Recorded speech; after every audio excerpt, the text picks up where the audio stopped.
Hello दोस्तों, नमस्कार। स्वागत है आपका हमारे यूट्यूब चैनल में। आज के इस वीडियो लेक्चर में हम डिस्कस करने वाले हैं उत्तराखंड के प्राचीन इतिहास से रिलेटेड महत्वपूर्ण प्रश्नों के बारे में। ठीक है दोस्तों, जो कि एमसीक्यू बेस्ड रहने वाले हैं। ये हमारा एमसीक्यू सीरीज का सेट 8 है, जिसमें हम केवल उत्तराखंड के सभी प्रश्नों को मिक्सअप ना करके केवल प्राचीन इतिहास के एक इंडिविजुअल टॉपिक पे इससे रिलेटेड 25 प्रश्नों को आपके बीच लेके आए हैं। तो दोस्तों वीडियो के अंत तक बने रहना। चलिए शुरू करते हैं प्रश्न संख्या फर्स्ट से। प्रश्न संख्या फर्स्ट है, निम्न में से किस गुफा शैल चित्रों में मानव आकृतियों को अकेले या समूह में नृत्य करते हुए चित्रित किया गया है।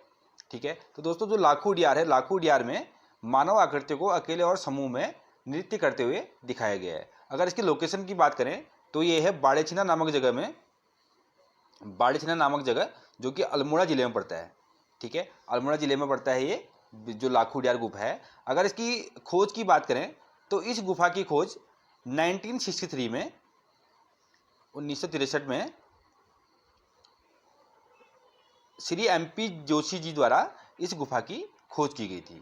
ठीक है, और इस गुफा से रिलेटेड एक अन्य तथ्य ये भी माना जाता है कि इस गुफा में काले, सफ़ेद, गेरुआ और गुलाबी रंगों का प्रयोग किया गया है। जो मानव आकृतियां हैं उनको बनाने के लिए काले, सफ़ेद, गेरुआ और गुलाबी रंगों का उपयोग किया गया है।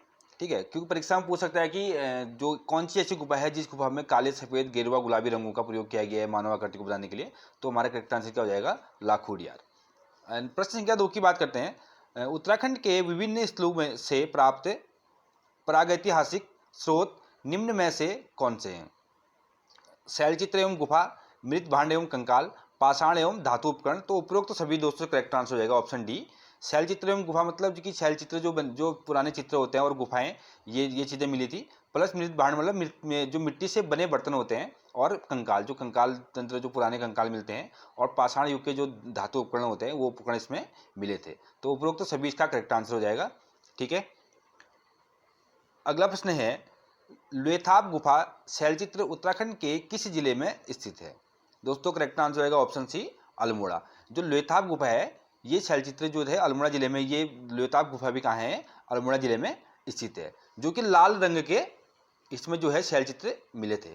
तो लाल चित्र मतलब लोथाप का मतलब होता है जो खून के रंग का। ठीक है, तो लाल रंग का इसमें क्या मिले थे? जो कि मानव को शिकार करते हुए व नृत्य करते हुए इसमें दिखाया गया है। ठीक है, जो लाल रंग से जो चित्र बनाए हैं उसमें मनुष्य को, जो मानव है, मानव को शिकार करते हुए और नृत्य करते हुए इसमें दिखाया गया है। ठीक है दोस्तों, तो लोथाप गुफा भी कहाँ स्थित है? अल्मोड़ा जिले में। अगला प्रश्न है, चमोली जिले के डुंगरी गांव में स्थित किस गुफा से मानव, भेड़, बारहसिंगा, लोमड़ी आदि के रंगीन चित्र प्राप्त हुए थे? ठीक है, तो दोस्तों इसका करेक्ट आंसर हो जाएगा ऑप्शन ए, जो ग्वारखिया गुफा है, जो चमोली जिले में पड़ता है, इस गुफा से मानव, भेड़, बारहसिंगा, लोमड़ी आदि के रंगीन चिन्ह प्राप्त हुए थे। ठीक है, अगर इसकी चित्र की बात करें तो इसमें लगभग 41 मूर्तियां, जो 41 के समथिंग इसमें क्या मिली थी? मूर्तियां जो है वो मिली थी, जो आकृतियां मिली थी, जो कि किसके द्वारा बताया गया था? डॉक्टर यशोधर मठपाल जो है उनके द्वारा ये बताया गया था कि लगभग इसमें 41 आकृतियां इसमें मिली थी। ठीक है, जो कि गुलाबी व लाल रंग से ये बनाई हुई थी। अगर इस रंग कलर की बात करें तो इसमें पिंक प्लस रेड कलर का जो रंग है वो यूज किया गया था। ठीक है, अगला प्रश्न है, उत्तराखंड में योग व नृत्य करती हुई मानव आकृतियां कहाँ से प्राप्त हुई? ठीक है, जो 5वां प्रश्न है इसमें पूछा गया है कि उत्तराखंड में योग व नृत्य करती हुई आकृतियां कहाँ से प्राप्त हुई? दोस्तों करेक्ट आंसर ऑप्शन ए हो जाएगा, जो कि कहाँ है? ये फलसीमा। फलसीमा भी कहाँ पड़ता है? ये भी अल्मोड़ा जिले में पड़ता है। अगर पूछता, अगर डिस्ट्रिक्ट की बात पूछता है तो डिस्ट्रिक्ट आपका अल्मोड़ा हो जाएगा। अगर प्रॉपर जगह की बात पूछता है तो जगह हो जाएगी आपकी फलसीमा, जो कि अल्मोड़ा डिस्ट्रिक्ट में पड़ता है। अगला प्रश्न है, उत्तराखंड का प्राचीन स्थल कफ्फरकोट स्थित है। ठीक है, तो दोस्तों ये भी अल्मोड़ा जिले में स्थित है। करेक्ट आंसर अल्मोड़ा हो जाएगा, जो कि पेटसाल और जो पूमाकोट जगह है, पूनाकोट, उन दो गांवों के बीच में ये गांव पड़ता है, जो कि अल्मोड़ा में स्थित है। ठीक है, कफ्फरकोट नामक जगह है वो भी अल्मोड़ा में स्थित है। और यहाँ पे क्या क्या क्या था? नृत्य करने वाले मानवों को इसमें गुफा में जो जगह है यहाँ पे, इस जगह पे दिखाया गया है। यहाँ पर भी जो वो बना है, जो गुफा है, उस गुफा में भी चित्रों को नृत्य करते हुए दिखाया गया है। तो ये भी कफ्फरकोट जगह नामक जगह कहाँ पे स्थित है? ये भी अल्मोड़ा जिले में स्थित है। ठीक है, सातवां प्रश्न है, चमोली जिले के किस गांव में वर्ष 1956 में महापाषाणी समाधान खोजे गए? ठीक है दोस्तों, करेक्ट आंसर होगा ऑप्शन ए, मलारी गांव जो है, इस बारे में आपने काफ़ी सुना होगा मलारी गांव के बारे में। तो मलारी गांव से 1956 में महापाषाणी समाधान खोजे गए थे। ठीक है, जो मलारी गांव है ये चमोली जो डिस्ट्रिक्ट है हमारा, चमोली जिले में तिब्बत जो है बॉर्डर है, उस बॉर्डर के निकट एक गांव है। ठीक है, जिसमें कि लगभग काफ़ी हजार पुराने साल कंकाल, मिट्टी के बर्तन आदि ये चीज़ें मिली थी। ठीक है, मलारी गांव में। और ये इसकी जो खोज की थी, जी इस चीज़ में जो मुख्य योगदान दिया था वो दिया था शिव प्रसाद डबराल जो थे, उनके द्वारा ये खोजा गया था। ठीक है, शिव प्रसाद डबराल जी जो है उनके द्वारा इस मलारी गांव में इस चीज़ की खोज की गई थी। ठीक है, अगला प्रश्न है, हल्के सफेद रंग के चित्रित हथियार तथा पशुओं के शैल चित्र उत्तराखंड के किस स्थान से प्राप्त हुए थे? तो दोस्तों ये भी कहाँ से प्राप्त हुए थे? मलारी गांव से। मलारी गांव कहाँ पड़ता है? चमोली जिले में। ठीक है, अगला प्रश्न है, उत्तराखंड से गैरिक सदृश मृत भांड कहाँ से प्राप्त हुए थे? दोस्तों मृत भांड का मतलब होता है जो मिट्टी के जो बर्तन मिलते हैं, जो मिट्टी के बर्तन होते हैं उनको क्या बोला जाता है? मृत भांड नाम से जाना जाता है। पुराने युग में जो वर्ड यूज किया गया था, तो मृत भांड नामक वर्ड उसमें यूज किया गया था, जिसका मतलब होता है मिट्टी के बर्तन। दोस्तों ये प्राप्त हुए थे बहादराबाद से। बहादराबाद जो कि मे बी हरिद्वार डिस्ट्रिक्ट में पड़ता है, बहादराबाद, तो बहादराबाद से ये प्राप्त हुए थे। ठीक है, ऑप्शन ए करेक्ट आंसर हो जाएगा। 10वां प्रश्न है, मलारी गांव से वर्ष 2002 में किस विश्वविद्यालय के शोधकर्ताओं द्वारा प्रागैतिहासिक कालीन साग से मिट्टी के बर्तन, नरकंकाल, जानवरों के अंग आदि खोजे गए थे? तो दोस्तों गढ़वाल विश्वविद्यालय द्वारा ये काम किया गया था, जो कि 2002 में विश्वविद्यालय के शोधकर्ताओं द्वारा ये मिट्टी के बर्तन जो मृत भांड होते हैं प्लस नरकंकाल और जानवरों के अंग आदि खोजे गए थे। ठीक है, तो ऑप्शन ए करेक्ट आंसर हो जाएगा। अगला प्रश्न है, उत्तराखंड से नागफनी आकार का भव्य शैलाश्रम कहाँ से प्राप्त हुआ था? जो 11वां प्रश्न है। तो दोस्तों इसका करेक्ट आंसर भी क्या है? ऑप्शन ए, लाखू उडियार जो है अल्मोड़ा जिले में स्थित है। इसके बारे में आगे हम बात कर चुके हैं अन्य प्रश्नों में। तो लाखू उडियार से पे ही नागफनी के आकार का भव्य शैलाश्रम प्राप्त हुआ था। ठीक है, तो करेक्ट आंसर हो जाएगा लाखू उडियार। 12वां प्रश्न है, उत्तराखंड के किस ग्राम से प्राप्त मिट्टी के पात्र चित्रित धूसर मृत भांडों से मिलते जुलते हैं?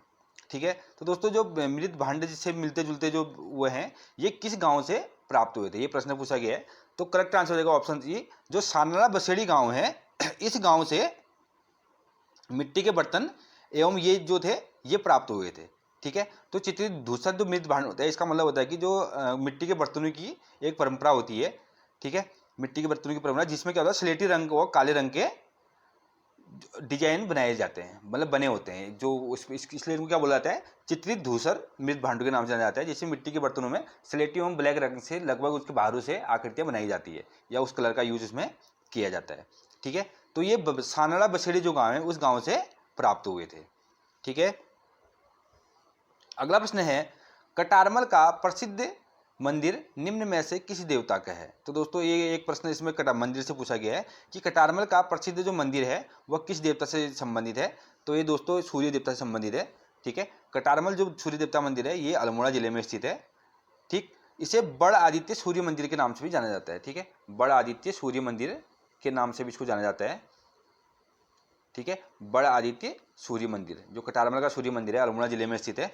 ठीक, अगर जिले का नाम पूछता है तो अल्मोड़ा जिले, और ये सूर्य मंदिर से संबंधित है।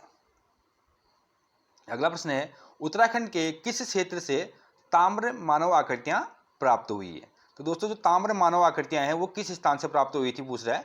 तो करेक्ट आंसर है ऑप्शन बी, जो बनकोट पिथौरागढ़ नामक जगह है, जो कि may be Gangolihat block के अंदर पड़ता है ये। तो गणाई गंगोली जो जगह है उसके आसपास ही बनकोट नामक जगह पड़ती है, वहां से मिट्टी ताम्र मानव आकृतियां प्राप्त हुई थी, जो कि लगभग 8 के करीब जो संख्या बताई गई थी उसकी लगभग 8 जो थे ताम्र मानव आकृतियां ये यहाँ से प्राप्त की गई थी, जो कि बनकोट पिथौरागढ़ डिस्ट्रिक्ट में ये जगह पड़ती है।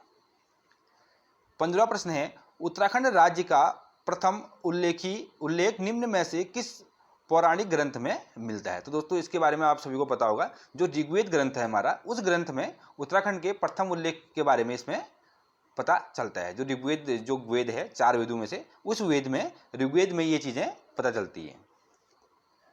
अगला प्रश्न है, वह काल जिसके अध्ययन के लिए साहित्यिक स्रोत उपलब्ध है लेकिन उसको अभी तक पढ़ा नहीं जा सका है क्या कहलाता है। ठीक है, इस प्रकार के प्रश्न भी पूछे जाते हैं काफी बार कि वह काल जिसके अध्ययन के लिए साहित्यिक स्रोत तो उपलब्ध है लेकिन उसके बारे में कोई चीजें अभी तक पढ़ा नहीं जा सका है तो उसको क्या कहते हैं। ठीक है, तो ऑप्शन बी करेक्ट आंसर है। आद्य ऐतिहासिक काल जो है इसके बारे में पता तो है बट उसके बारे में अभी तक पढ़ा नहीं जा सका है। ठीक है, तो आद्य ऐतिहासिक काल एक ऐसा काल है जो इसका करेक्ट आंसर है।